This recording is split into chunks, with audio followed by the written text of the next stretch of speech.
This is Long John with the party line. We're around from midnight to 5:30 6 mornings during the week. During that time, we have the pleasure of talking. This is Long John with the party line. We're around from midnight to 5:30 6 mornings during the week. During that time, we have the pleasure of talking with many interesting people, and of course, on Mondays, we get started about 1, and we continue right through till 5:30. 37 and a half hours a week talking with interesting people. I think some of you people remember that the other night I mentioned on the program that we would be talking tonight to a gentleman who gave a lecture at the New York Center. And I'm referring to Arthur C. Clarke. Mr. Clarke is one of the world's foremost authorities on the subject of spaceflight. Mr. Clarke is a fellow of the Royal Astronomical Society, and for 5 years was chairman of the British Interplanetary Society. He is a well-known author, and among his books are the following: Exploration of Space, Interplanetary Flight, Childhood's End, Against the Fall of Night, and Sands of Mars. I frankly do not know what Mr. Clarke's opinions may be as far as flying saucers are concerned, but I feel very confident that before we reach the hour of 5:30 that we'll know. And of course, our good friend Cortland Hastings is with us this morning, and Charles Leadham. Mr. Leadham is an author as well as a TV producer. The gentleman who I think will be of great interest to us tonight, as well as Mr. Clarke, is a gentleman by the name of Major Wayne S. Aho. Mr. Aho was on the program a few months ago, and I would like to mention at this time that Major Aho and Cortland Hastings will be giving a lecture at the New York Center Thursday, February 6th at 8 p.m. The address is 227 West 46th Street in the city of New York. Subject: what can you do about flying saucers? Now, Court has been on the program many times. The Major's been with us once before, and no doubt many of our listeners who are interested in the subject of flying saucers will certainly want to attend that lecture. Again, let me remind you, it's Thursday, February 6th at 8 p.m., New York Center, 227 West 46th Street. Major Aho is going to give us some of his opinions tonight about flying saucers. And he also is going to give us the official statement of Major Donald E. Kehoe. I understand that in this statement, which will be read to us, we will learn, possibly for the first time, what actually happened on the night of the telecast of the Armstrong Circle Theater, January 22nd, over CBS. Later, I've been told Major Aho will also tell us of newspaper and radio reports of sightings of flying saucers being seen overhead by audiences of Dr. George Hunt Williamson as they left the lecture halls in the various cities on the West Coast, during which one reporter not only witnessed it, but also took photos. And we have a lot of other interesting material for you this morning. Major Aho, since that Armstrong Circle Theater telecast, there's been a lot of stories going around about what happened. I don't want to know the facts at the moment, but I was just wondering, do you think when a person claims that they've seen a flying saucer, that they should be put into a mental hospital? Well, John, I don't believe they should. If that is the case, why, there'd be thousands of our people in the world right today in mental institutions who have had these sightings all over the world. And if we went so far as putting the people that had these sightings, had these experiences in the hospital, and we'd no doubt have to hospitalize the witnesses also, because there are a number of witnesses in many of these reported sightings. That is something that I would just like to discuss at some length later this evening, and discuss the very interesting case of Reinhold Schmidt in Kearney, Nebraska, and bring to light everything that has happened up until now. Do you believe the Schmidt story? Well, let's put it this way, John. I wasn't there. I wasn't a witness, but I believe that the man's story has possibilities.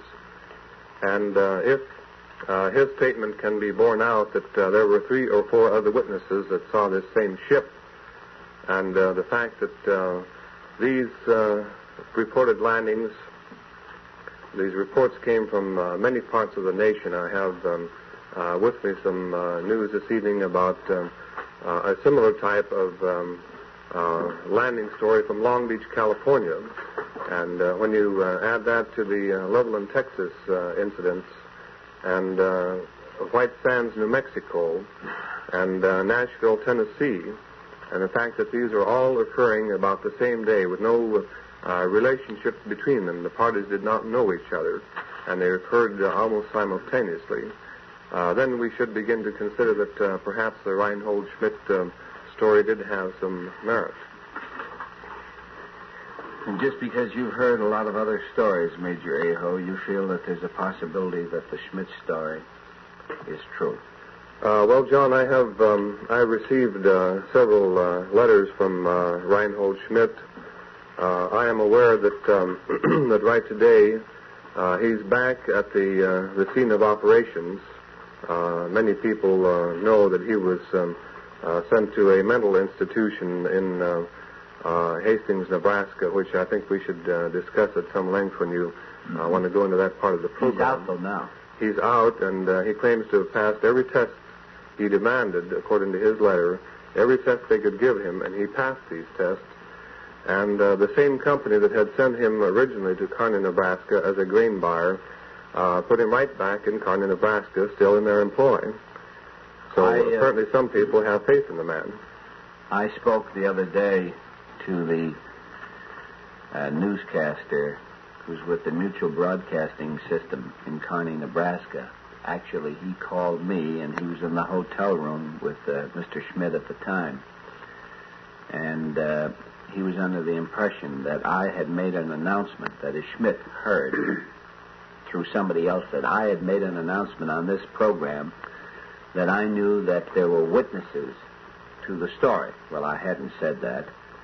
And evidently Mr. Schmidt had the idea that possibly I would know the names and addresses of these additional witnesses, alleged witnesses. And frankly, I do not know them. I know nothing about it. Court? Yeah, I wanted to add one small addendum there, John. I understand that What size? Very short one. Thank you. One of the eminent citizens of that town was a witness to this very thing. But because of the ridicule which was heaped upon it, and the great amount of censure and opprobrium, he considered it much better for the safety of his own skin and the safety of his own reputation to remain incognito.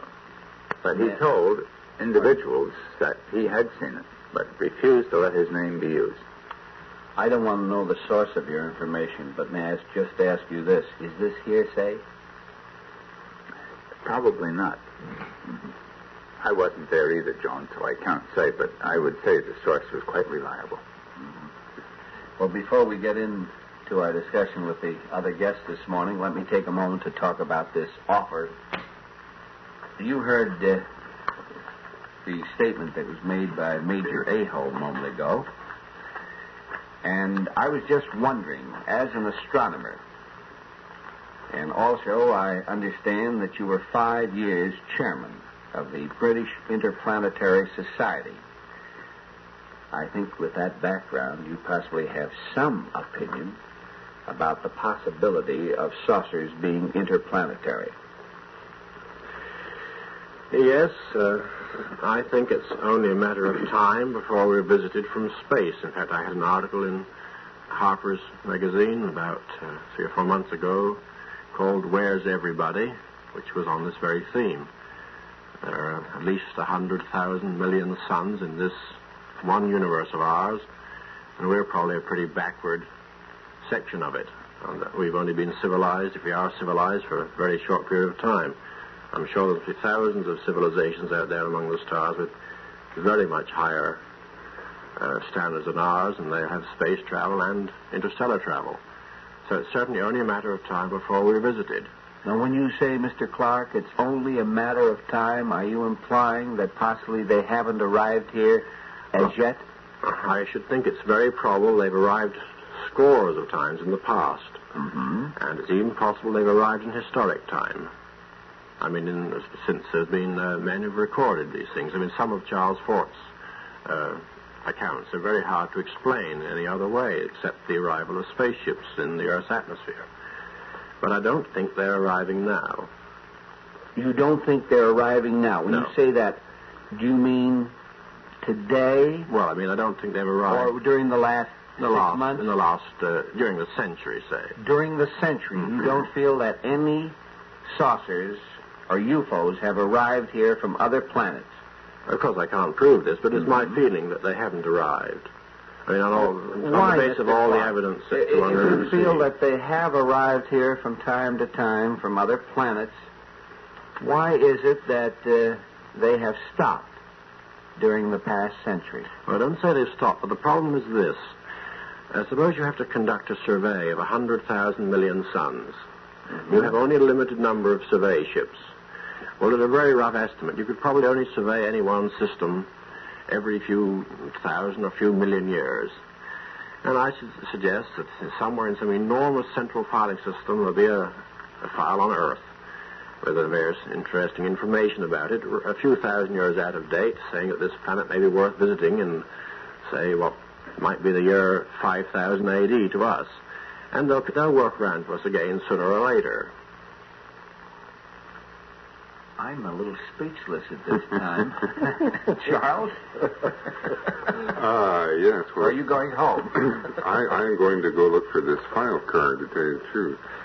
The thing that curiosifies me, Eric, is this. Why must they have come, say, in Paleolithic times, and why couldn't it have been, 2 weeks ago last Monday that they brought the file card up to date? Well, it could be any time. I'm just pointing out the statistics of it. The Earth has been here for, let's say, 5 billion years. Take a nice round figure. Roughly 5 billion years. Sure it's not 4 billion. Well, let's stick to 5. I like the nice round numbers. 5 billion. We've been here, let's say, as a roughly civilized race for perhaps 5,000 years. One millionth of that total time. So that's why the chances of anything coming along in that period of time are fairly small. Now, as to why I don't think there are any visitors from space as of now, if somebody tells me they have seen a unicorn in Central Park, I say, very interesting. You may be right. If there really is a unicorn in Central Park, there will be no doubt whatsoever about the matter in a very short period of time. Similarly, if there really are spaceships hovering around this Earth, that is the sort of thing which will be settled as unequivocally as the existence of unicorns in Central Park in a very short period of time. They'll be tracked, photographed, observed in every possible way. Well, Arthur, I personally do not buy the flying saucer thing, but I think there's an angle of motivation here. The unicorn in Central Park, I doubt would much care whether or not he was established. But if our file keepers from Planet X want to do an anonymous survey, well, then they might, very well keep out of the way most of the time, but they might slip a few times, and a few gentlemen might see them. Yes, but if they slipped at all, there wouldn't be much doubt about that. That's not the sort of thing that you can keep quiet. I mean, it's like the girl who said that her baby was a very small one. I mean, this is an all-or-nothing operation. Sure enough. That I cannot fight. Arthur Clarke, on this program, I've had the pleasure and the opportunity of talking with a lot of people, and I would say I've spoken to at least 8 or 10 people who claim that they have had physical contact with Venusians and Martians, and if I'm not mistaken, 2 or possibly 3 of these people claim that they've been in saucers and they've visited other planets. How do you feel about those things, Mr. Clarke? Well, all these people who claim to have had physical contact and to are actually ridden in space vehicles, they fall into 3 categories. Some of them are fooling you. Some of them really believe it and are insane. Others are possibly hoaxed by other people. And there are somebody is fooling. Someone may have fooled. Someone of rather simple intelligence may have been fooled by some unscrupulous friends who could possibly have kidded them into thinking they had met someone from a flying saucer. I'm sure that has happened occasionally. Well, I'd be interested to meet the man who could bring down this, 60-foot pulsating object through the sky to fool some of these people. Well, this is the guy I want to get in contact with. Well, I'm not discussing any particular case. I'm just generalizing. Cortlandt? I take it that Mr. Clarke feels it's an impossibility for somebody to have a physical contact. Is that right, Mr. Clarke? It's a possibility. It'll happen sooner or later. The point is, when it happens, there'll be no doubt about it. Well, why do you say that? Because this sort of thing does not happen in out-of-the-way places to obscure people. Oh, well, if you say it's never happened before, how can you make a statement that it won't happen in out-of-the-way places? Because it'll happen, if it does happen even in an out-of-the-way place, that place will not remain out of the way very long. Well, what would bring it in out of the way? Pardon? What would bring it in out of the way? Well, listen, let's speak. Suppose that there is someone, say a reconnaissance group, surveying this planet, which, as I said, is quite possible, and I think ultimately is a certainty. Well, now, what will their procedure? If they're anthropologists, they'll make contact with people, and they'll work up from that. But the sort of reports we've had so far are so unconvincing and so trivial, and they're so contradictory. I don't see how you can possibly take any basis of seriousness in them. Mr. Clarke, I'm interested in the statement that you just made, that you feel that the flying saucers would not contact an obscure person. Is that right, sir? Oh, no. They wouldn't have... for instance, all the reports I've said, most of the people who have claimed to have made contact with flying saucers, the fact that they're obscure has nothing to do with it. But they're, let's say, also peculiar, many of them. And I don't think you can deny that. Now, I'm not going to give any names, but I think you can fill in the blanks quite easily yourselves. Well, no, I'd like to get back to... Didn't you use the word obscure? I did use that word, and what I will amplify it. They might make contact first of all with, say, anybody they came up against. But you know that little famous cartoon, "Take Me to Your President." That's the sort of thing that will happen very soon after they have made contact with anybody. I'm interested in your thinking on this, Mr. Clarke. You made a statement a little while ago that you thought that possibly saucers or UFOs or spacecraft, that is interplanetary craft, had arrived on this planet, but possibly not for the past 100 years. Now, if this is true, and let us say that 150 years ago, some interplanetary craft landed on this planet and they accidentally contacted an obscure person, don't you think that that person would have taken the Venusians or the Martians to somebody of importance so that we would have a record of it in our history? I think that's very likely, and that is one of the best arguments against this happening in historic times. So you have fairly well convinced me that it hasn't happened for this reason. Your argument is a very sound one. So we might as well wrap it up for a night instead of play. No, that would be most disappointing. We can go back to, say, about 2000 B.C., and then what would have happened? It would have been lost. I mean, the whole historical... That's Well, the point is, it hasn't been, actually. Yes, but there's very little point in discussing these cases because you can never prove them one way or the other, the early cases. They can never be proved. You can argue around them till kingdom come. And there's no way that I can see, unless you make a time machine, of proving that that really was an extraterrestrial contact. So we are really stuck with the modern sightings if we want to do anything. Mm-hmm. Cortland? As long as we're back to 2000 B.C., which is a rather interesting and round date. How do you like round figures? Sure. A friend of mine is an Egyptologist, and he's been doing quite a bit of study in that. And he says that in the Book of the Dead, there are numerous references to spaceships or machines from space. There is some reference to sun, and some people say that these are suns. But in the next paragraphs or so, it will be mentioned that these machines blot out the sun. And there are numerous references to the pharaohs going out to have conversations with these people as being those beings from outer space of greater wisdom than our own. Well, I mean, I could match dozens of these cases from... you can take things in the Bible. I mean, you can prove thousands of cases, quite convincing, but you could not prove them, but you can build up some very interesting cases, but you can never prove them or disprove them. So, really, there's not much we can do on the matter. The thing that surprises me is that so much credence is attached to Egyptian mythology. Why not go into Norse mythology and talk about Valhalla and the ice gods and so forth as being, who knows, maybe frozen flying saucers? What is so much with Egypt in the Book of the Dead? This is what I don't understand. Well, there's some very good cases in the Ceylonese mythology. I happen to live in Ceylon now, and there's cases in the sacred writings of Ceylon going back to about 500 B.C., where there are stories of flying machines and so on, which are quite convincing. Well, the Book of the Dead is an extremely important book. Happens to be one of the bases. That's why I was referred to. Court? I'd like to go back, however, to the point of actual contact here of much more contemporary nature than 2000 B.C. That is a little bit long.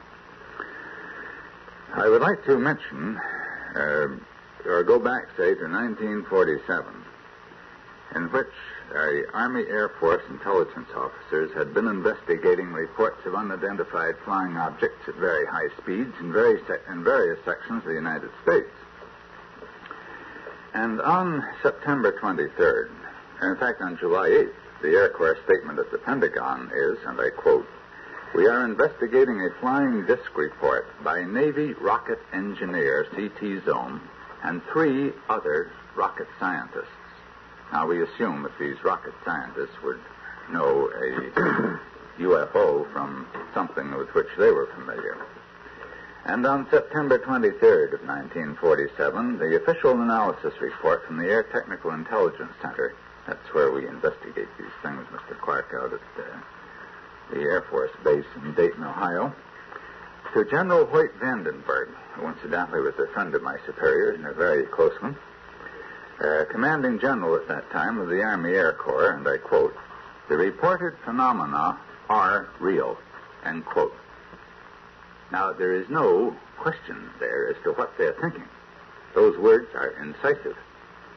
I think there's a great deal of question as to what they're thinking. They say the reported phenomena are real, end quotes, and anything beyond that is what you read into it and is subject to a lot of question. They mean that they are real, that they are not anything that we have, Charles, and that they obviously are coming from outer space. Portland, how do you know what they mean? Because I am about to read 1948. Good. This is what I would like to know. You did that great. That was a good production. Thanks, Charles. You're a good end man here. Well, you're a good middleman, too, Courtney. The Air Corps in 1948, July 24th, a statement by General George C. Kenney, who was at that time chief of the Strategic Air Command, after the so-called spaceship sighting by the pilots and a passenger of an Eastern Airlines plane, stated, "We're completely mystified. We have nothing remotely like the machine described. I wish we did," end quote. That doesn't mean that they're interplanetary, though, Clarke. They may be from a foreign government. It doesn't even mean they're machines. It says all he said is we have nothing remotely like what was described by the witnesses, which means absolutely nothing to me. In August, the date was withheld, but a top-secret estimate of the situation by the Air Technical Intelligence Center, later declassified but never released, stated that flying saucers were interplanetary spaceships. What was that again? Flying saucers. Now, who said that? A top-secret estimate of the situation. This is a document. Do you realize... Declassified, but not released. Do you realize that recently, I think it was just today, they was declassified a document on the use of bows and arrows in warfare, which was classified by mistake, Mr. Hastings? A lot of this top-secret classified secret estimate, which may have been by a corporal, and a demented corporal at that, is not very impressive.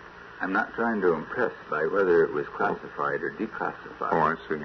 Well, what is the impressive part? Never released. What is the impressive part of this statement? We've been leading up with my end man bit here for 5 minutes to this statement. Now, what is the impressive part of it?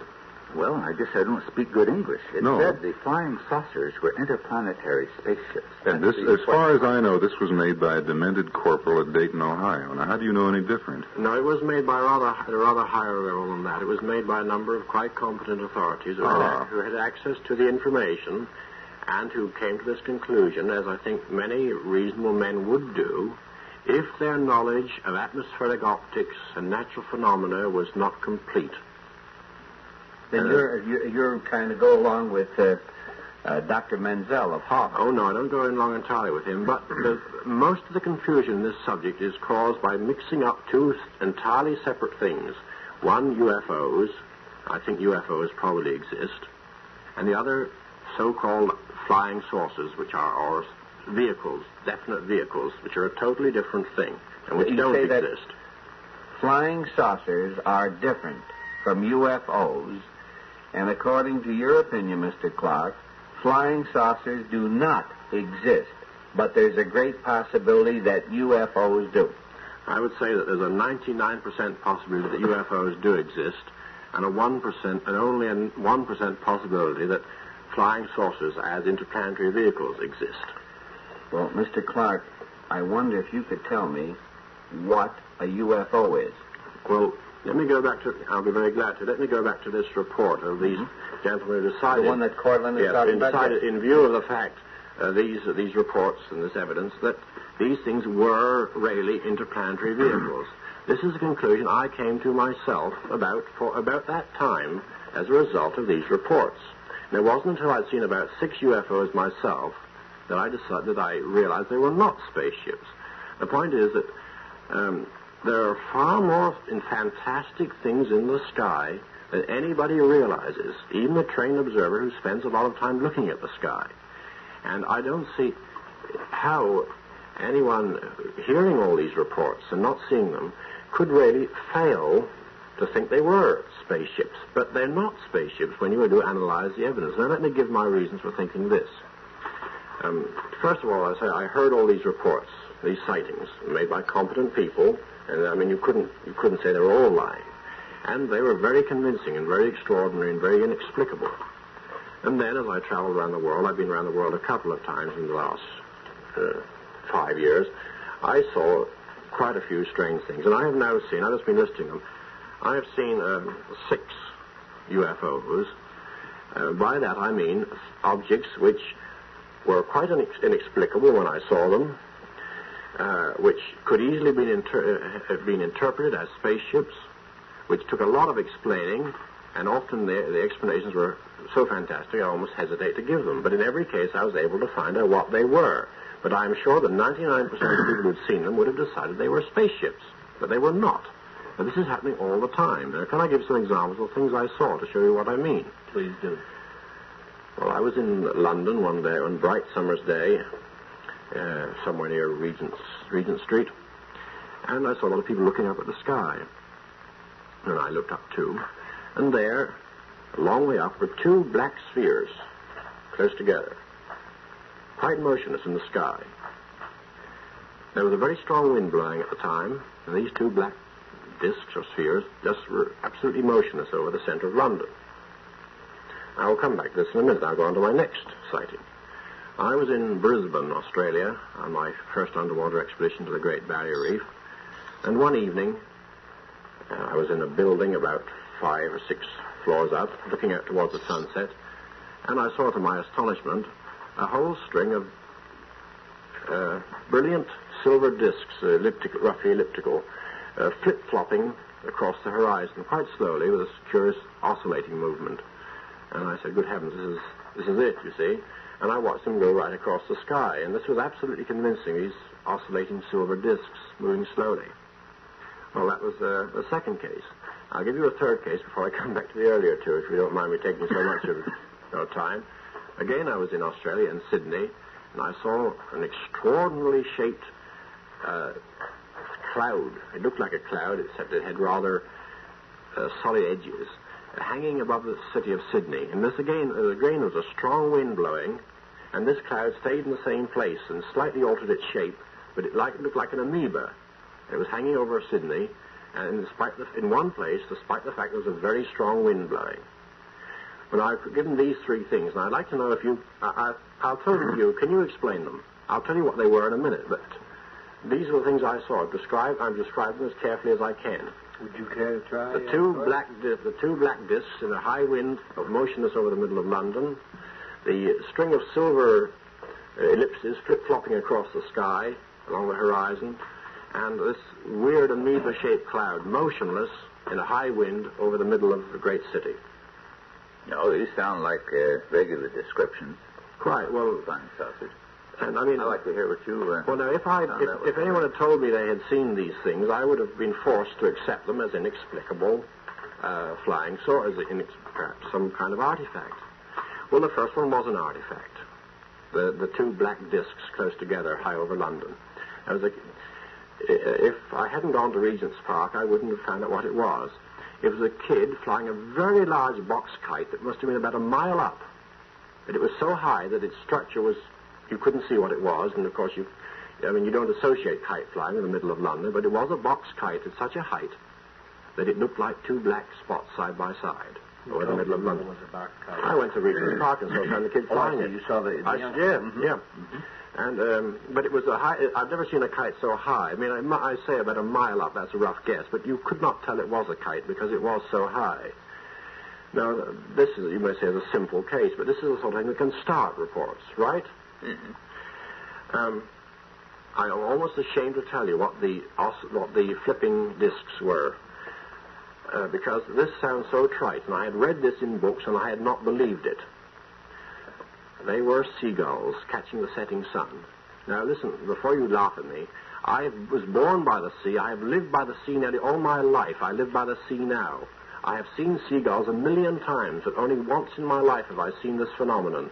Under certain conditions of illumination with a low sun, seagulls and other birds produce an absolutely convincing impression of metallic discs moving, oscillating across the sky. That was what this was. Now, the third case, this amoeba-shaped cloud, motionless over a city in a high wind, slowly changing its shape. It was a weird thing. It really sort of gave me creeps. I had to get a pair of binoculars to find out what it was. And there was a chemical plant of some kind with a high chimney, which I couldn't see, and some fumes, I don't know what they were coming out of this chimney. You couldn't see them where they left the chimney, as you can't see the smoke, as you often can't see the steam from a kettle. And it was obviously condensing a little way downwind of the chimney and then being dispersed. So it was roughly motionless in space, despite the wind, and it was slowly changing its shape. It was an artificial cloud, a byproduct of this chemical factory. Well, all these three cases are just examples of some of the extraordinary things that I myself have seen in a few years in the sky. And this is why I don't take seriously any report of anything seen in the sky. I'm sure that people see these things, but they can't interpret them. Arthur, you mentioned UFOs and flying saucers. You believe in UFOs and you don't believe in flying saucers. Isn't it possible that because you have never seen a flying saucer, or at least to your knowledge, you don't know that you saw an interplanetary craft? I call them flying saucers because it's convenient on this program. If you've never seen one, and yet you believe in UFOs, Isn't it possible for a person to see a flying saucer and not being familiar with its shape or anything about it that they could be considered to be UFOs?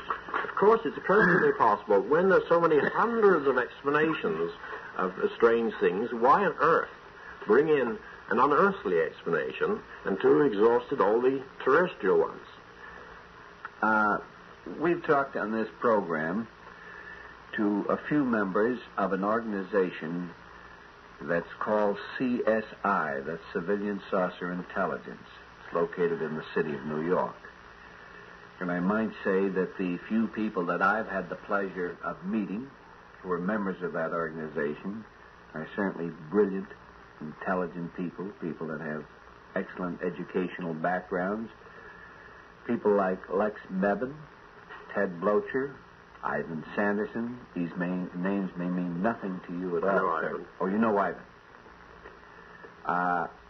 I heard recently, not from these gentlemen, but from other people, and so far no one has denied it, that a few of these people, not all of the names that I've mentioned, but a few of them, believe in little men, not green ones now. In other words, actually it's been thrown out on this program by somebody that these men believe in little green men. Now that has been corrected, not by Mr. Mebane or Mr. Blocher, but we've had people who said it isn't green one. They don't even know what the colors may be. But due to extensive research on the part of one or two members of Civilian Saucer Intelligence, these people now sort of lean in the direction of the little men visiting this planet. What do you think about that? Well, I think it's nonsense. I mean, there's no evidence for these things, and why bring them in until you've explained, until you've eliminated all the other possibilities? Mm-hmm. Clarke? I don't think that... You're almost speechless at this moment. Oh, no, I'm not. I'm just waiting patiently. I see. I'm sorry if I've been monopolizing. Not at all. No, Arthur, this program here, you're liable to go for an hour without stopping. That's the way we work this program. Go Frankly, ahead. I think Mr. Clarke is to be complimented on his examining into what he saw. I agree with you. I am all for that. I think there is too little of it. We need more of it. But I don't think that what your experience, Mr. Clarke, is any indication of the grand total. I have seen things, too, which looked like saucers. I didn't think so, but I wasn't sure. But in a few minutes, I determined very definitely that there would have to be much more solidity to what I saw to prove to me that they were saucers. And I have never seen one yet. As far as the little men go, I'm sure Ivan Sanderson feels quite convinced in his own mind after having gone down to the, wherever that blooming place was, where the landing was supposed to have been. Are you talking about the West Virginia monster? Well, he went down that Flatwoods, West Virginia. Flatwoods, West Virginia. Yeah, but that wasn't a little man. That wasn't a little man. No. I was just trying to think of the location, but I don't feel so bad, Long John, as long as your memory, which is as long as an elephant, can't remember where it was. I don't feel so bad. Then I may have made a mistake here. Ivan Sanderson is not Hans Stefansson, the... No, not Hans Stefansson. Oh, no. Sorry, Ivan Sanderson is the zoologist. Oh, I don't know him. Hans Stefan Sanderson is the editorial director of Fantastic. Yes, I know Hans quite well. Mm-hmm. Yes. Oh, Ivan is a very bright chap and very well grounded. And I heard him give a dissertation one evening on these little men. As far as I'm concerned, I put it aside because I don't know whether there are or not. I certainly would credit Ivan's intelligence quite considerably because when he goes after something, he's a bit skeptical on these things. Let's say he's very skeptical about them. However, what I wanted to get back to is to some of these, if Mr. Clarke feels that there are no saucers which have been around lately, I would like to just bring out a whole battery of instances here, not consecutively, because after all, that would be taking too much time. But on November 3rd, I presume you're aware, Mr. Clarke, that there were quite a concentration of sightings. They started actually on November 2nd. On November 2nd, the owner of station KCLV in New Mexico saw a strange glowing object speeding southeast. Now, he could have been mistaken, no question. But the Ground Observer Corps at Midland, Texas, logged reports of a large bluish object flying west at a low altitude. And that same evening, Civilian Aeronautics Association, is that correct, Wayne? You're up on that, CAA? Tower operators on duty at the Amarillo Airport Base sighted a peculiar bluish object moving through the sky. And one of the tower operators, whose business it is to know these things, said he had never seen anything so spectacular. Well, that's another one. Now, however, we get to the things that are going to be more concrete and where we can really sink some teeth in. At 1:30 on November 3rd, on a Sunday, a huge oval-shaped object was reported as landing or very closely approaching trucks on a highway in Levelland, Texas, or right outside of Levelland, Texas. Now, the sheriff investigated these cases, and in 3 of them, the close passage of the UFO had stopped the car engines and dimmed or put out the headlights. Now, 2 other men, Clem himself, the sheriff, and his deputy sheriff, saw the glow from the object themselves as it crossed above the highway and brilliantly lighted up the pavement. And this light was seen by 2 other patrolmen, each following in a separate car. Now, would you care to comment on that before I go into some others? Yes. They saw the object as 125 to 200 feet in diameter, I might add. Well, now, this boils down to a number of separate categories. First of all, the sightings, objects seen in the sky, those are quite different from what I was talking about in flying saucers and vehicles.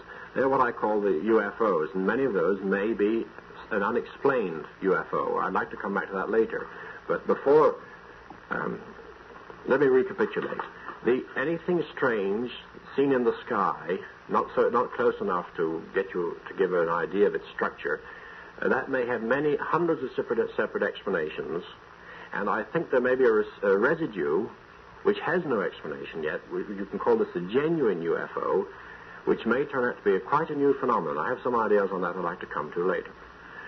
But now, as for the reports of things that land and come down to Earth, people see things coming out of them, I just do not believe any of those. And this one you have just quoted, contains the seeds of its own disproof.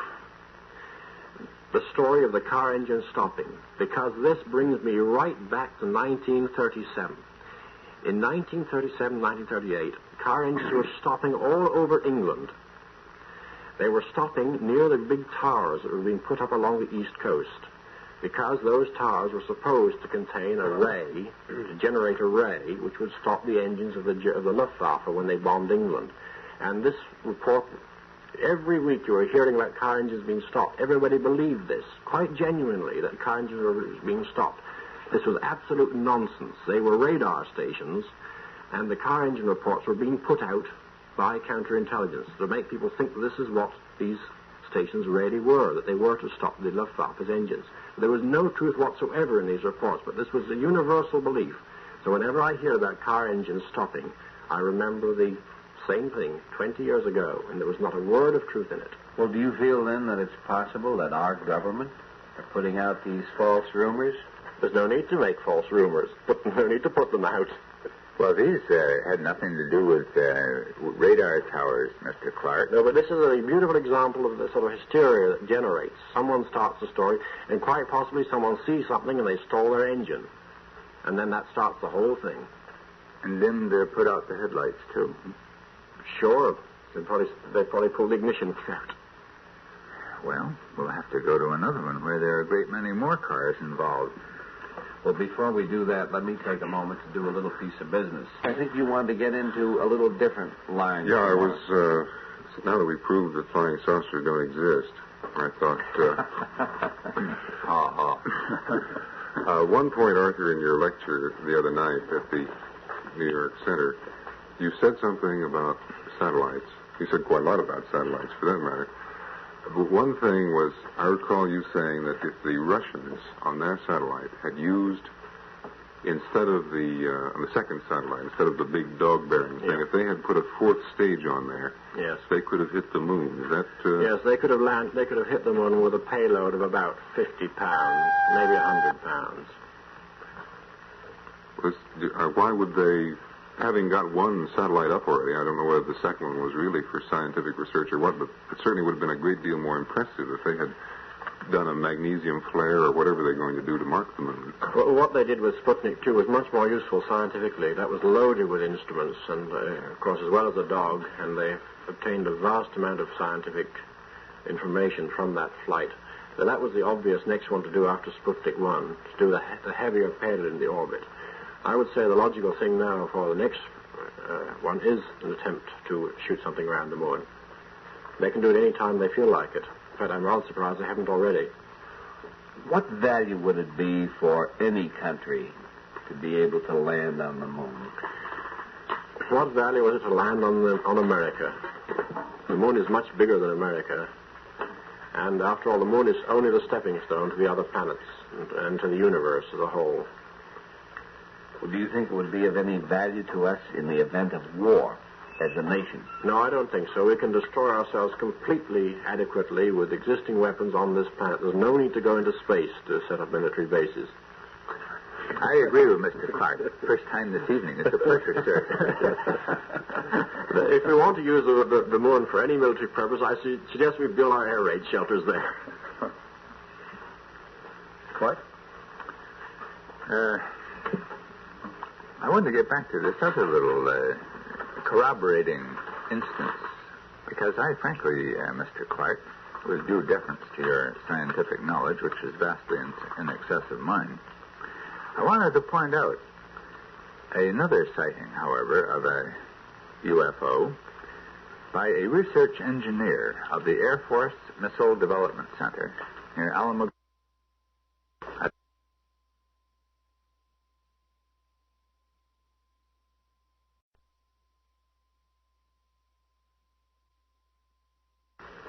What? I wanted to get back to this other little corroborating instance, because I frankly, Mr. Clarke, with due deference to your scientific knowledge, which is vastly in excess of mine, I wanted to point out another sighting, however, of a UFO by a research engineer of the Air Force Missile Development Center near Alamo at about that same time. What date was that again? This was on November 4th, the following day. Last November. Yes, this past November. Mm-hmm. Stokes, this research engineer, had seen a huge elliptically shaped object which appeared between the center and White Sands. As it passed near the highway he was on, it had cut out his radio, stopped his engine, and those of 10 other cars. Now, Stokes estimated this UFO at about 500-foot diameter, which is a pretty big ship. And he said as it went by, at its lowest point, he could feel a wave of heat. Now, how would you explain this? The same way? Nervous foot? Well, now, in these cases, you're helpless until you can go there and interrogate the people. You have to rely on your sources of information. I don't know what the source is in this case. I have to rely on the fact that whenever this happens, the Air Force sends its officers there to interrogate people. And they've spent, I guess, millions of dollars by now interrogating everyone who's claimed to have seen anything like this. And I think any reasonable person has to accept the statements of the administration through the Air Force that after analyzing all these cases, they don't believe there are any extraterrestrial phenomena involved. This is all one. If one doesn't accept this explanation, then one has to assume that the Air Force is committing perjury. Or just flipping the pages looking for the corporal again. Yes. Now, I know the Air Force has made a complete hash of the flying saucer investigation in the early days because they didn't know what was going on, and they went every which way. But I think that now the matter has been resolved. Major Aho. Regarding this discussion of military personnel and what the Air Force is doing, etc., I'm aware that there are a number of things about this New Mexico situation that have not come altogether to light. But I'm also aware that in the military service, it makes a great deal of difference whether you're on active duty or whether you're retired. And I am aware, and many others are aware, that such people as Rear Admiral Farney, retired, who was former guided missiles chief of the Navy, upon retirement made a public statement that flying saucers are real, that these UFOs are real, and that he doesn't know where they're coming from except that they're coming from out in space. When you say they're real, in other words, you mean they are interplanetary? Not necessarily interplanetary, but that I think that he meant by that they are real objects, that they are, he mentioned in this public release that they are controlled objects, and that there is an indication of a great technology involved, and it must have taken a long time to develop this technology. And by that statement, I felt that he was implying that there was definitely life and intelligence involved, and possibly coming from other planets. Oh, in other words, you feel that he implied this? Yes. He didn't actually make this. What did he actually make the statement that the flying saucers are real? Yes. Is this his statement? He said they were controlled, which is even more important. I have his statement right here, just as it happened. Okay, you know. Give us, it's a very short one. Please. Reliable. No, this is a lot of stuff. All right. Reliable reports indicate that there are objects coming into our atmosphere at very high speeds. The way they change position in formation would indicate that their motion is directed. As long as they continue to navigate through the Earth's atmosphere, there is an urgent need to know the facts. I missed that. Admiral Delmar S. Farney, U.S. Navy, retired. I would agree with everything in that statement. I think that is a simple statement of fact. What did he say? That objects are entering space from the atmosphere and that they are directed. And we want to know what they are. He said more than that. On a nationwide news release, January 7, 1957, he said that there was a definite high technology involved, and it must have taken a long time to develop, and that these objects were definitely controlled. Now, if we were relying on the statement of one retired admiral who had a very responsible position in the military service. What did he do? He was former guided missiles chief of the Navy. I see. I hope that's a responsible position. Yes. Yes. Another person, upon retirement from the military service, Vice Admiral Hillenkoetter, former director of Central Intelligence, and certainly here is a man that should know. If we consider intelligence, Central Intelligence, as being an important agency, why, and I think we do concede that it is an important agency in the American military set up in the American government, why did Vice Admiral Hillenkoetter become a director of NICAP, the organization that Major Donald Kehoe directs in Washington, D.C.? Why did he become one of the... Is that a question? Yes. Do you know the answer to it? Well, I feel that I do. Would you want to give us the answer? He also has made a statement that these objects are real and that the American public should be informed about it.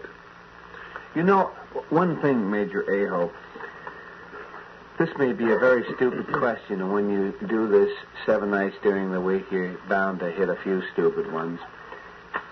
Do you believe in some of the contact stories? And I'm not going to ask you which ones now. Let's put it this way, John. It's very difficult for me to put myself in a position to say, well, I will support this one or I will. No, I don't. I'm not going to ask you that. This is not a trick question. Yes. Do you believe that flying saucers with Venusians or Martians have landed someplace in the States here, and that some of the citizens of the United States have spoken to these people and even possibly have had a ride in a saucer? I would like to summarize the situation in this manner, that all through history, mankind has been very, very stubborn about accepting any kind of change, or any new idea, I don't care what it is. There was a time when it was believed that the Earth was the center of the universe, and that the Earth was the center of the solar system. And every time that a scientist or astronomer, whoever it was, came out with a new idea, he was met by ridicule and opposition from all directions. Is this a new idea? No, it has been It's a little bit different than an astronomer, somebody coming up with a new idea. This is a man who the following day contacts his neighbors and he says, Joe, last night a saucer landed in the backyard and a couple of Venusians came in and broke bread with me. We have a lot more to go on than that. More than that we have much to go? more to go on than that. We have a situation today where there are thousands of these sighting reports coming from all over the world, and many by astronomers. I have before me a record by... Major Aho, pardon me, I'm sorry to interrupt. I wonder if you could answer that question a moment, because we're going to be here for a long while, but I'd just like to have an answer to that question. Should I repeat it? No, I know what your question is, but I would like to include with the possibility that contacts have been established.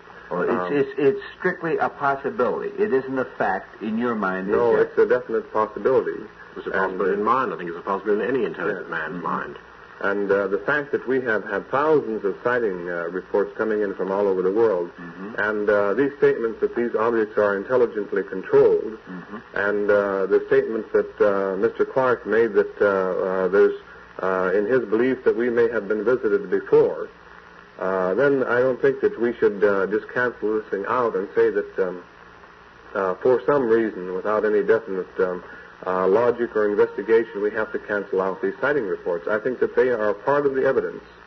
And when you begin to put the whole picture together, the thousands of sighting reports, the radar reports, the photographs that have been taken, and there are hundreds of photographs available in color, in moving pictures, and I would say that the military services of the world have thousands, running perhaps into the hundreds of thousands of photographs.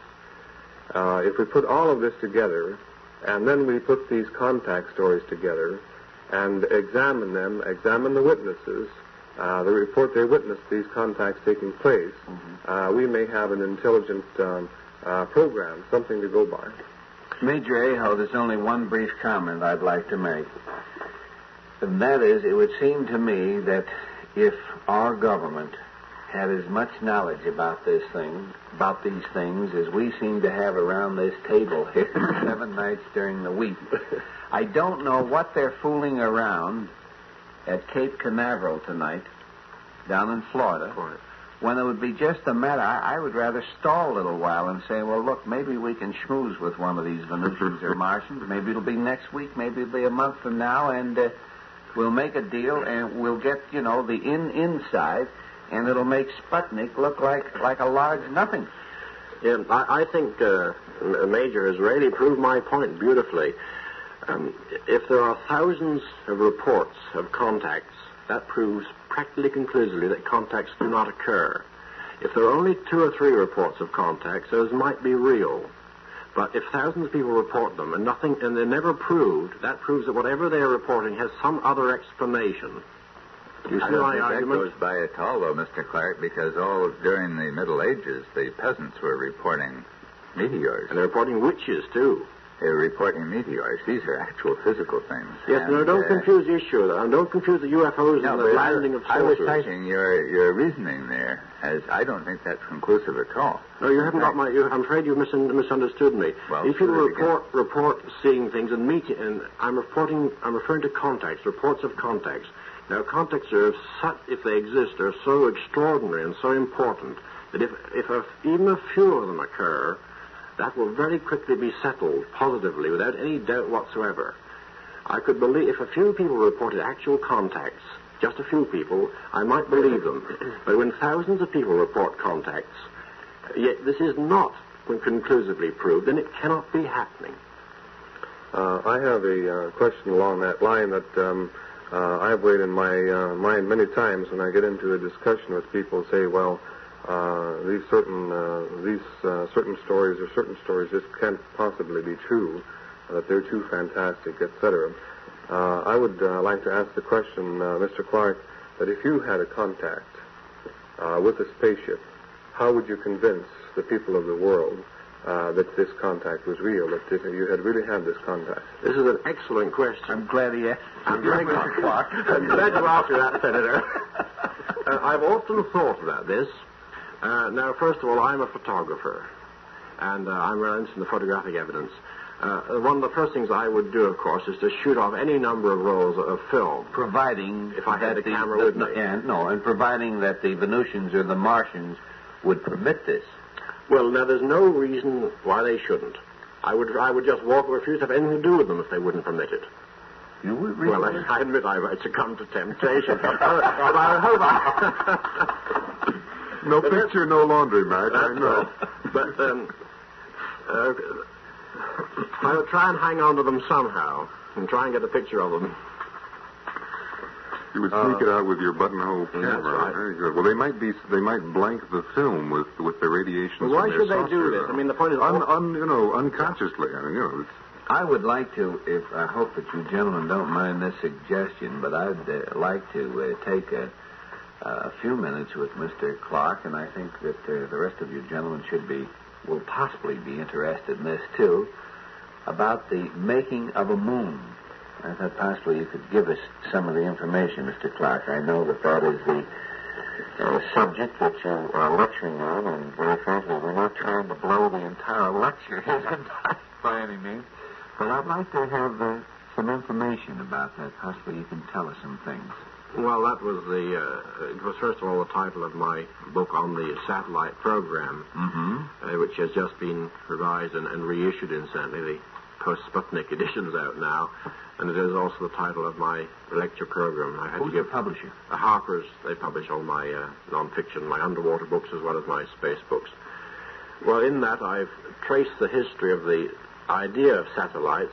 And incidentally, it seems that the first man ever to conceive of a satellite was a New Englander, a Boston man, Edward Everett Hale, who wrote a book in the 1870s called The Brick Moon. And some of Hale's ideas were surprisingly modern and up to date. And I've traced it from that up to the current epoch, the interest in satellites as research vehicles, culminating now, of course, in their launching by the USSR and by the United States. How do you compare our satellite with that of Russia's? Well, of course, there's no doubt about it. The Russian satellite is technically a far superior achievement. I mean, it is a tremendous... Talking about number one or number two? Well, number one, of course, is still... Even number one is superior. Yes. Mm-hmm. Though, in a year or so, we should be able to do the same thing as the Russians have done. But then, of course, what the Russians have done in a year is another matter again. Mm-hmm. Charles? Arthur, there's one thing about satellites. In fact, there are several questions. Immediately, satellites are brought up. In fact, when the first Sputnik started swooping overhead, people were saying, and a few that I managed to get in contact with at the time, thought, oh my, there's this big Russian satellite zooming over New York City, and who knows, maybe at any moment it will drop a bomb or something. We are in great danger.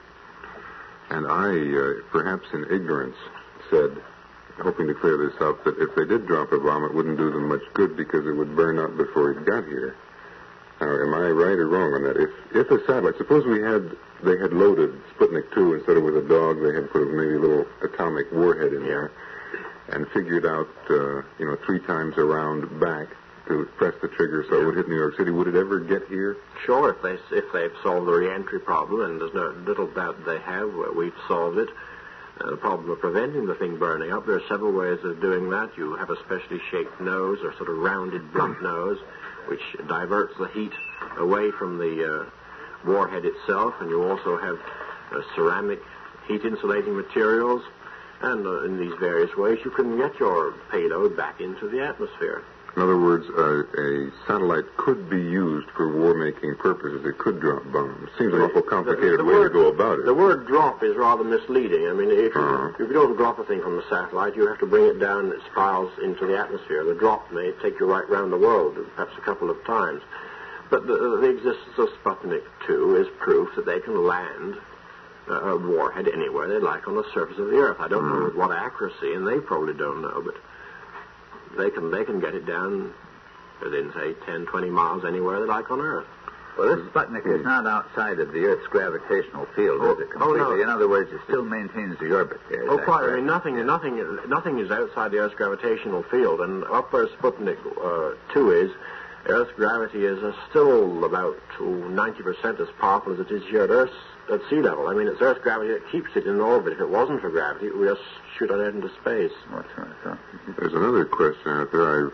I also hear in the war-making aspects of satellites, everyone, or not everyone, but people seem to be worried about violating air sovereignty and so forth, particularly with the fact that satellites may be going over as observation vehicles, not observation of space conditions, but observation of ground conditions.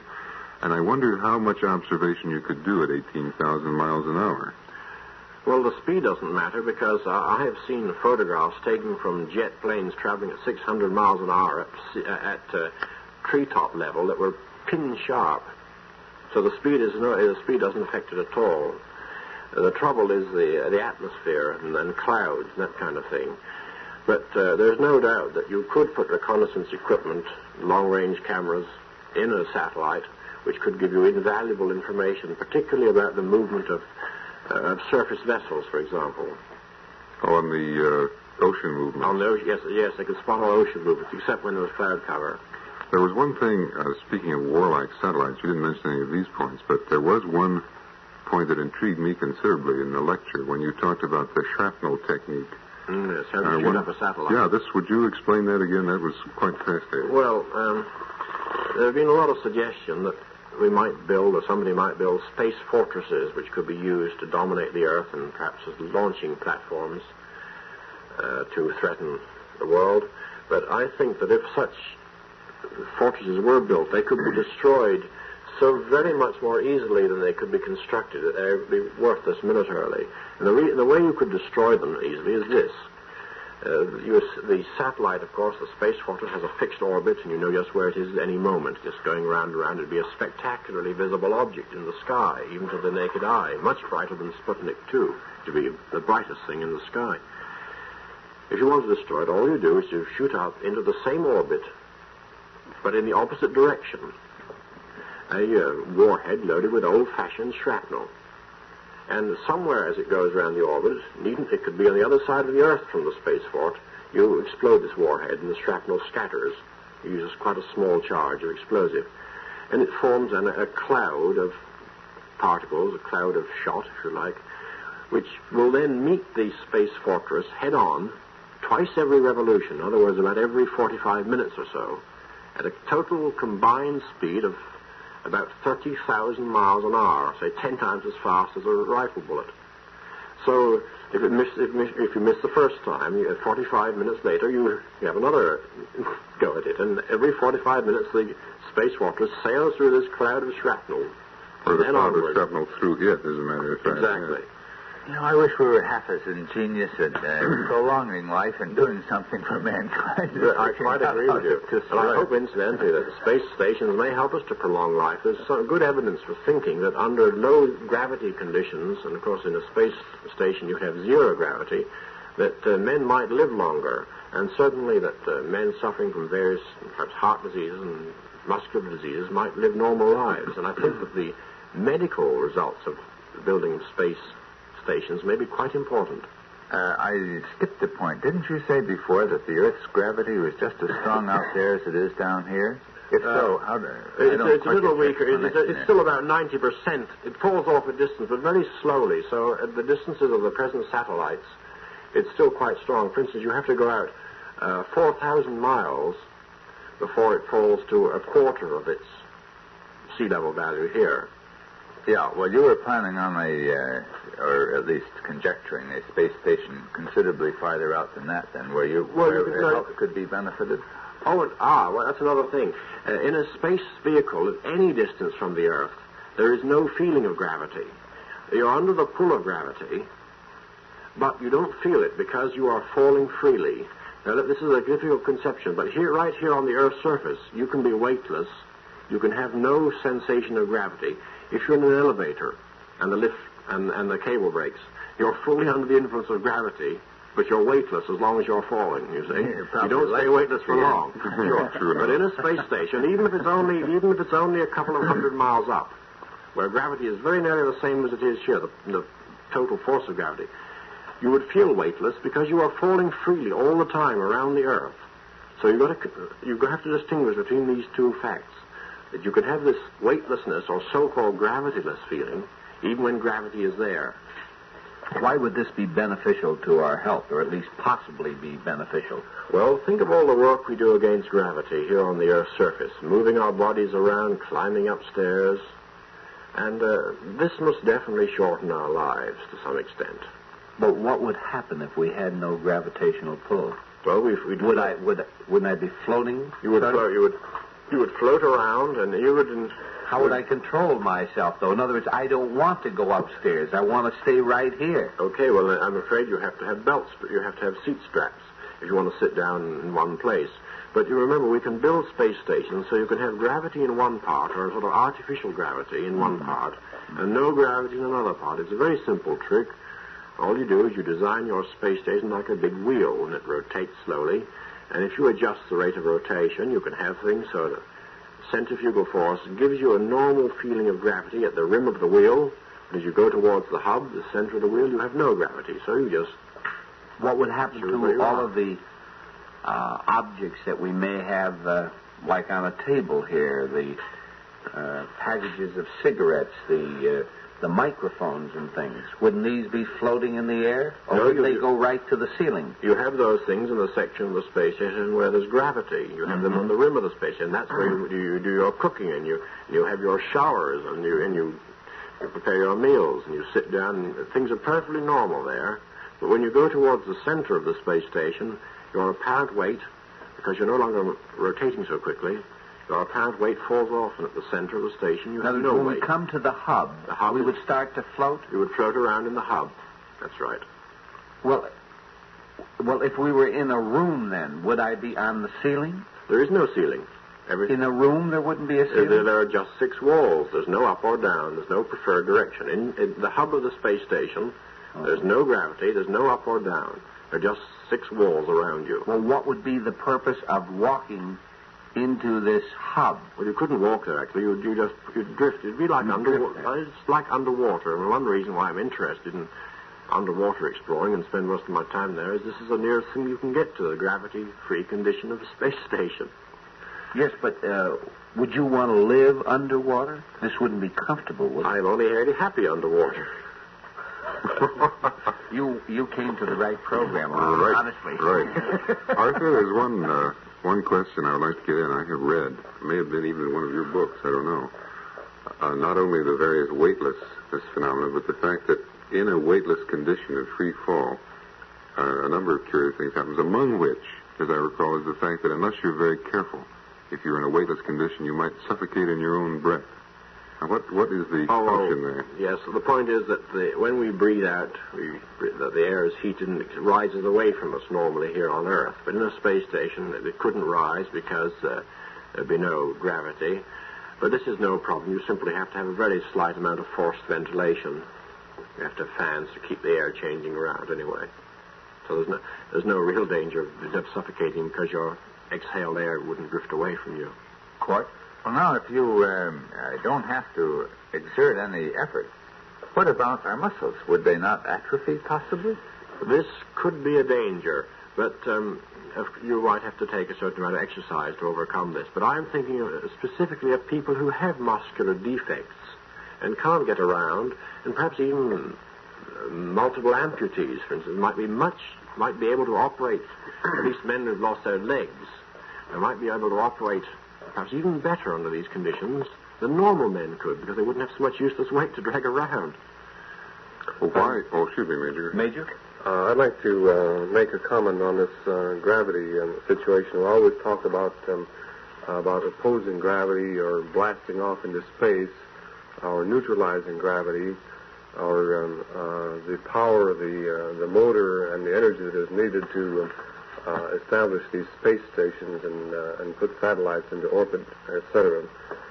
And man has at various times found that it's very helpful to work with the forces of nature.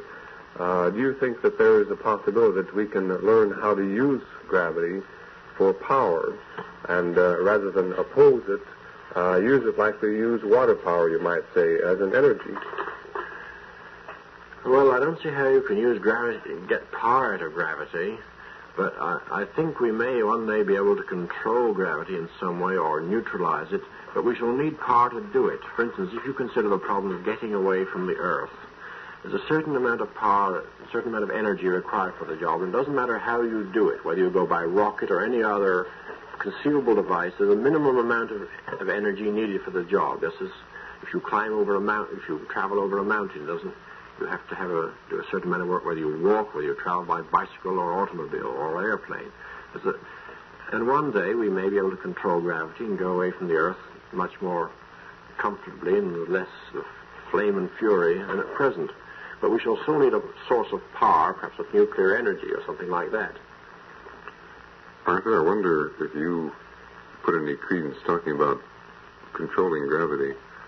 Do you know about the experiments of Roger Babson? Is he still doing them, or do you know of the Gravity Research Foundation? Yeah. Well, I don't know if he's ever done any experiments. He's set up a fund, didn't he, to collect material on gravity. Well, as I understand, he had offered a prize for anyone who, quite a substantial prize yes. for anyone who could find an anti-gravitic substance, and that, in fact, at his research center against gravity, I guess you might call it, they were doing a fairly methodical technique of sort of suspending things in the air and holding various substances under in the hope that, like maybe you'd hold a plate of fried eggs under, and who knows, maybe it just wouldn't fall that time, and you have it.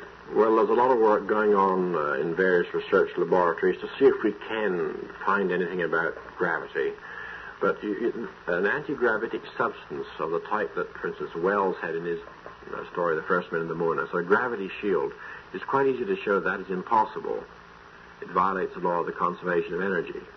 On the other hand, it's theoretically perfectly possible to have a substance which has negative gravity. In other words, it goes up. It's repelled by ordinary matter. That's a different thing altogether. That might be theoretically possible. But a gravity shield is not possible unless it is powered by an external power source. When you speak of the matter with negative gravity, this gets into science fictional concepts. Well, but wouldn't this, as I recall the definition of this sort of stuff, this would be negative matter, as a matter of fact. It might be. It might be. And if it got together with positive matter, isn't the theory that it will be a big boom? Yeah. That's right. It wouldn't be too handy to have this stuff around. It might not be useful. I don't know. It wouldn't render the jointure inert, would it? Well, if this negative matter met ordinary matter, each would annihilate the other, and the result would make a hydrogen bomb seem a very modest performance. I've had something working around and around in the back of my head here for the last 30 minutes or so, and I must insist to get this out while Mr. Clarke is here. We've had quite a bit of discussion about the Earth, the danger of mankind completely wiping himself out on this planet before he becomes intelligent enough to control the things he has created. Also, we have looked back into history, and we have thought about various things that have happened in the past. And the history of the world is not a very beautiful one. It seems like we have had war upon war as long as we have a record of history. And it seems that many people from time to time have risen to positions of leadership, leading various nations or countries, either as dictators or kings. And down through history we have said later that those men were insane because they plunged their nation and they plunged the world into war at various times. We have discussed these various persons who claim that they have had contacts with spaceships, and we have cast around some ideas as to who is sane and who is not sane. And as I look around me on the Earth and think about these things, and think about our nuclear program and our present ideas that about our next step with the nuclear bombs is to blast a bomb off into space, explode one out 50 miles out, or perhaps one on the moon, and blow bits, hunks off the moon and hope that they will float back to Earth so we can examine them, and things of that nature. And something that George Bernard Shaw said comes to mind. He said that the Earth is a lunatic asylum of the solar system. And I just wonder if perhaps maybe this might be true, that most of Earth people are actually lunatics, and that perhaps the Earth might be off limits to people from other planets, and that's why perhaps they don't land in the middle of a populated area or contact the president or contact some king or emperor, because maybe the Earth people are just in such a state of development that they're not safe to contact. Charles? I wonder what, to get in this, I may say that Mr. Clarke is a unique authority on the ideas of George Bernard Shaw, because I happen to have seen some correspondence from Mr. Shaw to Mr. Clarke. And as I recall, Arthur, there were some rather peculiar ideas in this correspondence, weren't there, that Mr. Shaw was putting forth about gravity and vacuum and rocket experiments? Well, before you answer that question, Mr. Clarke, let me just tell our listeners again that this is WOR Radio, your station in New York, and this is Long John with the party line. First, could I make a slight correction, John? You said that Harper's published my books. Well, they publish all my non-fiction, but I have a large number of other publishers who may be a little hurt. Oh, well, I'm sorry. I thought okay. you made the statement. Oh, no. Harper's do my non-fiction, but Nome Press, Valentine Books, and Harcourt Brace have done my fiction. As to the points that the Major raised, including his very interesting one about the idea of the Earth as a sort of lunatic asylum, I think that's a very plausible theory. And one of my novels, Childhood's End, was, in a sense, based on this idea that we're ripe to be taken over and run properly. However, as far as Shaw is concerned, it's a rather an interesting story. About 10 years ago now, when I was still at King's College, London, I wrote a paper on space travel and its social effects, and I sent a copy of this to Shaw because I quoted the concluding lines, I believe, from Back to Methuselah, the last chapter of that, so as far as mine can reach, is quite relevant to this subject. And Shaw was quite impressed by this paper and wrote back to me. I still have the correspondence, and promptly joined the Interplanetary Society. And it was quite remarkable that at that age, he would be about 92, I think then. He was still so active-minded that he was interested in this development of space travel. Major, any further comments? Well, I'm just inclined to go right along. This is perhaps the answer why we don't have one land in the middle of one of our populated cities or contact one of our leaders, because the destructive forces that we have built here, enough to destroy all of the civilization on this planet. I think that's pretty well agreed. The question would be, what would we do if we had something further? If we don't learn how to control these things and use our technology for the benefit of society, for the benefit of mankind, rather than for destruction. I've often wondered, Major Aho, why it is that so many people who believe in saucers are under the impression that the Venusians and the Martians and members, or rather citizens of the planet Clarion, some people are not familiar with that planet, it's behind the moon, I've often wondered why these people who believe in flying saucers are so sold on the idea that the Venusians and Martians are actually interested in doing us only good. No, I don't think that that's should generally be applied to all people that are interested in the flying saucer subject. I'm rather of the opinion myself that if we're going to grow, we're going to have to grow ourselves. And if there might be such a thing that from this visitation, this touch-and-go business, touch-and-go landings and the sightings and so forth, are merely to arouse our curiosity so we will learn that there is something bigger, something greater in the universe. That they're sort of playing a game with us? That's right. Showing us that These they are exist. matured, intelligent people that are far superior to us as far as intelligence is concerned. And they're running these things around these saucers just to show us that there is something that we can investigate and learn about. Is this a display of love for your fellow man and that sort of thing? No, I think it's a display of a natural law that if you're going to grow, every person has to make an individual effort to do that growing. Are you talking about individuals now, Major, or are you talking about nations? I'm talking about individuals, and from individuals it becomes families, and from families it becomes communities, and from communities, nations, and an international community. Right here on this planet, Major Aho, it seems to me that I have heard from time to time that it's been suggested that we should exchange ideas.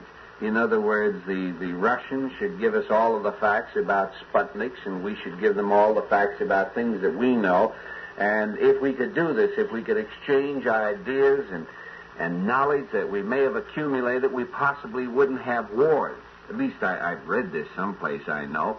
If this is true, why is it that these super intellects who are coming around in these saucers just playing games with us, why don't they come down and give us the facts? Just say, look, fellas, the whole thing that you're doing here is completely obsolete. These little toys that you have, they look like children's kites that you call jet planes and things like that. Why don't they help us? Well, perhaps, John, it will come to that point. I think that... why is the great delay? This has been going on for over 2,000 or 4,000, I don't know how many thousands of years. Why is it taking so long before they're going to be kind enough as big brothers to come down and help the stupid people? Well, let's hang the sign right on man's own ignorance, his inability to examine new things with an open mind. Examine? What chance do we have to examine, Major Aho? We have the chance every day. I'm examining. Anyone else can do the same thing. You're examining saucers? Yes, absolutely. And the road is open for anyone that wants to do the same thing.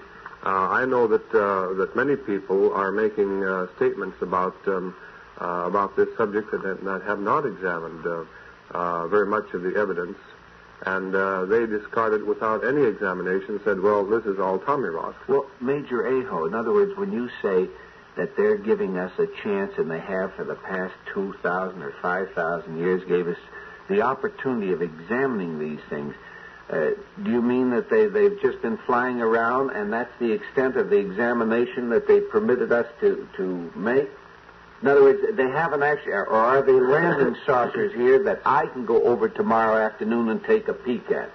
I think that it'll, when we begin to understand more of the picture, that it will tie in with the development of the Earth, the greater technology, the fact that we have become airborne, the fact that we are thinking about going out into space ourselves.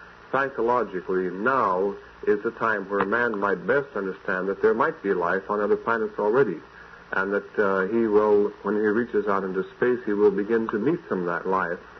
But it is obvious to me that the state of conditions on this planet, that if one of these ships and a superior technology fell into the hands of any nation on the Earth that is involved in this Cold War business, that immediately we would want to make war weapons out of these things. Don't you think? And again, it comes right down to the same thing, that we have greater weapons of destruction. We have greater capabilities of delivering greater destructive power and so forth in warfare. And until man can overcome warfare, why, a lot of these things are just, they're just taken down rather than up. And I think that we have to learn to control such things as fear and hate and envy and greed and a lot of those things that are human attributes that we just don't seem to be able to get away from. But I think that we're going to have to very soon get away from these, or the civilization is done for. Well, we've been trying for a number of years. I was just wondering this, though. Don't you think it's rather unfortunate that these wonderful people have permitted us to remain ignorant for so many years? No, let's not put it that way. Let's say that we have permitted ourselves to remain ignorant. Let's put the blame right on our home doorstep, because someone else cannot educate another person against their will. It's an individual effort, and it will always be an individual effort. This is an interesting point that I've often thought about. You might argue if these superior beings are around, as I explained, I don't believe they are. But if they were around, they might in fact hold off, because if you have made contact too soon with a primitive race, you might destroy the morale and spirit of that race in the way that on this planet various backward races have died out after contact with higher races, or at least higher civilizations. I don't believe there are any higher races on this planet. But they get an inferiority complex, a cultural inferiority complex, and die out. This might conceivably happen if we came in contact with a very much superior race to our own. That's a rather frightening thing. Incidentally, the question that was raised is if this is a lunatic asylum, this Earth, and our wardens are flying around, all I want to know is where are the tranquilizers? Clarke. Well, I think that there is a point here that's rather interesting. After all, what we are lacking is not perhaps knowledge in physical sciences, material sciences. To me, these things have gone ahead at a tremendous rate, certainly in the last, 30 or 40 or 50 years. Ever since, about 50 years ago when the first airplane was successfully gotten off the ground. But our social science, our spiritual science, has not gone far ahead, nor has it proceeded rapidly, nor in any measure kept pace with our development of physical and material sciences. In other words, man has not learned how to live with fellow man. Now, John asked, why don't the space people come down to us and tell us? We spent an evening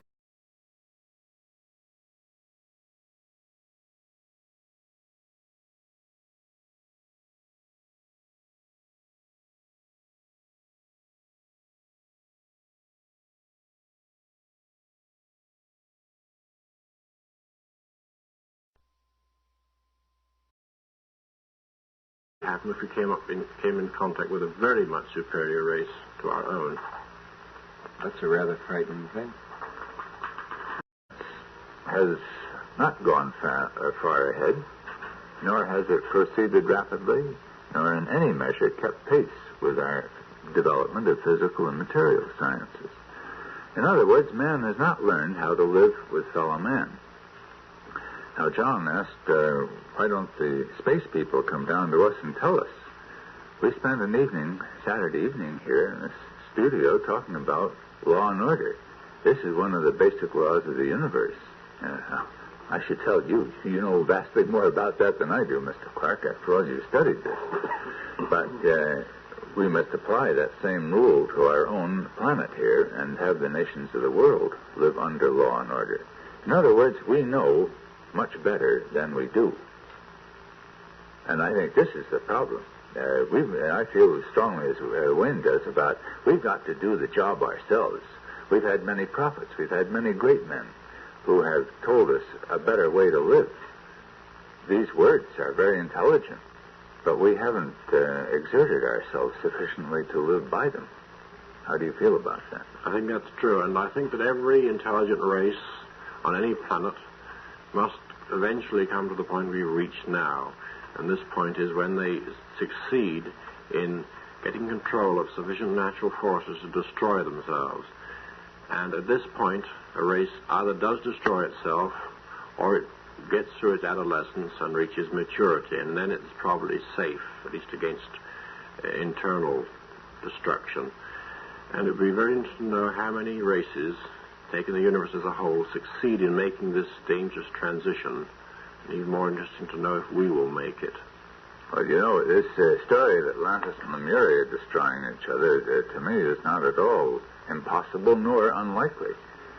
After all, the extent to which, the speed with which we have developed here in this past half century And if we keep on at this rate and don't learn to live better, I don't think we're going to see another half century by any manner of means. So for some other civilization prior to this, and perhaps a whole number prior to them, if indeed they existed, that would be likely. Yes, well, I'm thinking of civilization on other stars, on other planetary systems. I don't believe there'd be any earlier civilization on this Earth, because there would have been some archaeological or geological evidence. And certainly there's been no technological civilization on this planet before. Certainly no civilization ever waged nuclear war, because the evidence of that would be very, very obvious. If there'd ever been, say, nuclear war on this planet, the radioactive byproducts would be all over the place, and we would know all about it. Even though it happened some 20 or 30,000 years ago? Oh, even if it happened 10 million years ago. Uh-huh. Of course, you know that we've just discovered that Atlantis never existed. These corings from the Atlantic have settled that. These new deep-sea corings have settled that point quite conclusively now. This I hadn't heard about. What's Well, the story it's partly about? oceanographic work that's going on all the time. They've got